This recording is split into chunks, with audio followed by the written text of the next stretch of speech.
እንዴት ናችሁ? የቤት ኪራይ ለምን እንደዚህ ፈነዳ? 3000 የነበረው የቤት ኪራይ ዛሬ ላይ 10000 ብር ሆኗል። ለምን?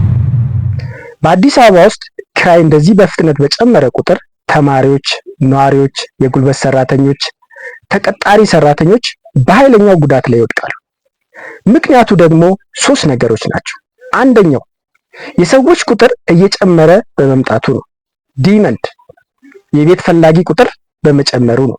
ሁሉም ወደ ከተማ እየፈሰሱ ነው ወይ ደግሞ እየተነኑ ነው።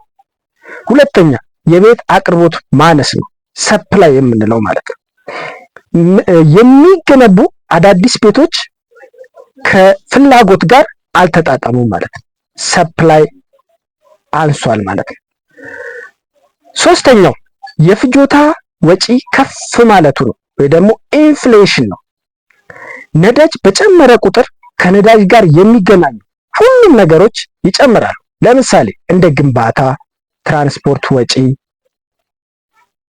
የቤት ውስጥ ወራዊ ፍጆታ፣ ሁሉም ከነዳጅ ጋር የተያዙ ነገሮች ይጨምራሉ። ስለዚህ ችግሩ ይከሰታል ማለት ነው። የቤት አከራዮች እነዚህን ፍላጎት ለማሟላት በቤት ኪራይ ላይ ጭማሪ ያደርጋሉ ማለት ነው። ችግሩ ይህ ነው።